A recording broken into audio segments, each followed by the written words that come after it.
Olá pessoal, bem-vindos a esta aula de estruturas de concreto armado. Hoje nós vamos detalhar o pilar de canto. O detalhamento de pilar de canto tem uma coisinha diferente do pilar interno ou pilar de extremidade. Em relação aos limites de bitola e limites de espaçamento, é idêntico ao pilar interno e ao pilar de extremidade. Nós já fizemos isso em aulas passadas. Porém, a otimização de armadura é um pouquinho diferente. Por quê? Porque o pilar de canto ele é calculado a área de aço para a seção, não distinguindo a direção X e direção Y. Então, ela é calculada a área de aço para a seção. Por isso, a otimização é um pouquinho diferente. Mas as demais coisas, né? O desenho, o detalhamento, o espaçamento, bitola mínima, bitola máxima, os estribos, enfim, é tudo idêntico aos demais pilares, tá? O que modifica então na otimização de armaduras? Bom, eu coloquei uma tabelinha aqui e algumas formulazinhas aqui, que fui eu que elaborei, tá? Você não vai encontrar isso aqui em normas, tá? Isso aqui é um critério meu. Porque existem duas maneiras de você fazer a otimização de armaduras. Ou você fixa o espaçamento entre as barras e calcula o número de barras, né, entre elas.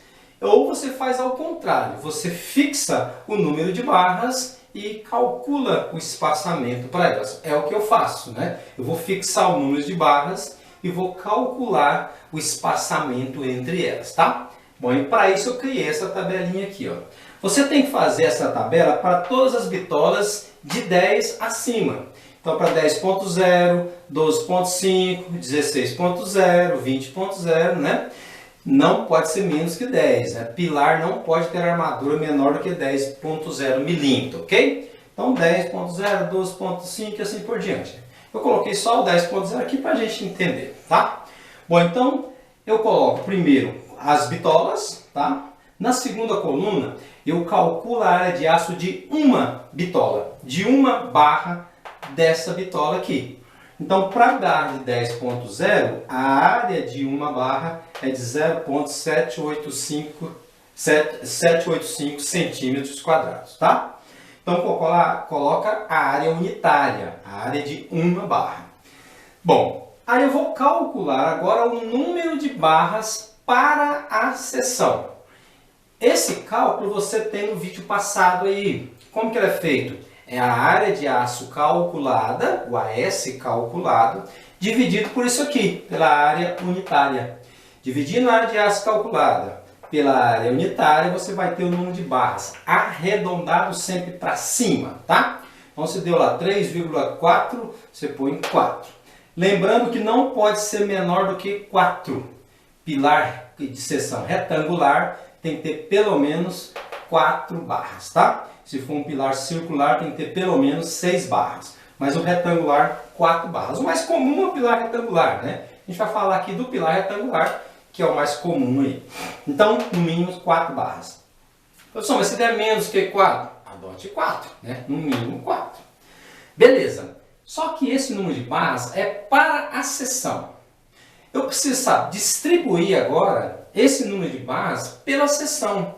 Então eu vou calcular agora quantas barras vão ficar na face da base do Bzinho e quantas barras vai ficar na face do H, na face da altura, tá? Quantas barras em B e quantas barras em H. Então, número de barras em H, na face H, e número de barras na face B. Esse cálculo é para uma face apenas, tá? Eu vou calcular aqui apenas para uma face. Como que eu calculo esse número de barras aqui? A soma tem que dar isso aqui, né? Lógico. Mas eu preciso saber quantas barras vai ficar em cada face, tá? Essa distribuição é feita assim, então, ó. O número de barras na face B vai ser a medida da face B, que multiplica o NB calculado aqui, mais 4 dividido por 2 vezes a soma da base mais a altura. Uma base mais a altura aí, ok? Esse resultado tem que ser maior ou igual a 2, porque cada face tem que ter no mínimo 2 barras, né? Aí eu tenho então o número de barras na face B. E na face H eu calculo aqui, ó. é o NB mais 4 menos 2 vezes NB da base, que foi calculado aqui, dividido por 2. Então eu vou ter o número de barras aqui e o número de barras aqui. Tranquilo? Bom, depois eu verifico a situação. Como que eu verifico a situação? Eu calculo o espaçamento para as barras que vão ficar na face B e o espaçamento para as barras que vão ficar na face H. Isso aqui, esse resultado calculado aqui, tem que estar dentro do limite de espaçamento. Ou seja, tem que estar entre o mínimo e o máximo. Já foi feito isso em aula passada, né? No vídeo passado tem isso aí, o cálculo desse espaçamento. Então, esse cálculo aqui tem que estar dentro daquele limite lá, tá? Se tiver dentro daquele limite, a situação aqui é ok.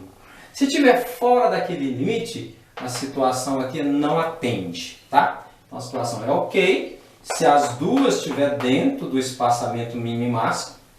E a situação é não atende se pelo menos um dos dois não está dentro daquele limite de espaçamento. Ok? Tá. Então agora eu preciso saber qual que é a área de aço efetiva, a área de aço real da seção. Vai ser o número de barras NB aqui, multiplicado pela área de uma barra, né? De uma bitola. Então isso vezes isso vai me dar a área de aço efetiva. E com essa área de aço efetiva, então eu calculo a taxa de armadura. Taxa de armadura é a área de aço efetivo dividido pela área de concreto, ou seja, a área da seção do pilar. Vezes 100 para colocar em porcentagem, né? Essa taxa de armadura não pode passar de 4%, tá? Salvo em sobreposições de armaduras, que pode ir até 8%. Mas em seções simples, tem que ser no máximo 4% de taxa de armadura, tá bom? Então aqui eu faço a otimização da armadura, ou seja, eu escolho quantas barras que eu vou colocar na minha seção. Dentro das situações que estão ok, você pode escolher qualquer uma delas, tá? É critério de projeto isso aí, né? As que não atende, você não pode escolher. Então dentro da ok, se tiver 3 ok, você pode escolher qualquer uma delas que você achar melhor para o seu projeto. Tranquilo? Bom, depois de ter feito a otimização de armaduras e escolhido a bitola adequada para o nosso projeto, é hora de fazer o desenho para colocar na prancha, colocar no projeto para entregar para o nosso cliente, né? Como que deve ser feito esse desenho? No mínimo, eu tenho que ter essas informações aqui. Pode acrescentar outras se achar necessário, mas no mínimo você tem que ter o nome do pilar. Não pode esquecer do nome do pilar. Você tem que ter os níveis que esse lance do pilar está, né? Então ele está entre o pavimento 1 e o pavimento 2, no nível 0 até o nível 3 metros. Então você tem que colocar esses níveis aqui onde o pilar será executado. Tem que aparecer a seção do pilar com o valor da altura dele e o valor da base dele. Tem que aparecer o número de barras já nas suas posições adequadas. Tem que aparecer o estribo com a sua medida dessa face e a medida dessa face, que é B menos 2 vezes o comprimento, e H menos 2 vezes o comprimento, né? Vai colocar aqui o resultado dessa conta, é lógico, né? E aqui o detalhamento do estribo. Quantos estribos vão ser, qual a bitola que você vai usar para esse estribo, se você escolheu na otimização, né? Qual o espaçamento que vai ter e qual o comprimento dele, que foi calculado também em vídeos anteriores, tá? E aqui tem que aparecer a bitola, aliás, uma barra representativa longitudinal. Se esse pilar tiver continuidade nos próximos pavimentos, tem que aparecer a espera aqui, a medida dessa espera, que é o comprimento de ancoragem, e o detalhamento dessa armadura. Por exemplo, 4 barras de 10.0 e o comprimento dela.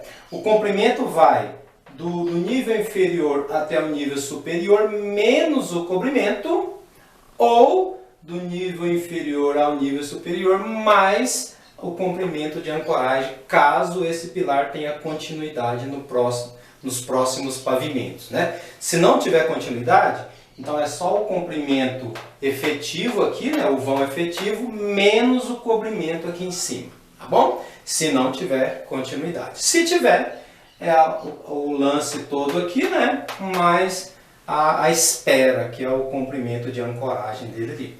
Então esses detalhes é o mínimo que você tem que apresentar para a execução do pilar. Se você quiser acrescentar outras informações, pode ser, mas isso aqui é o mínimo, ok?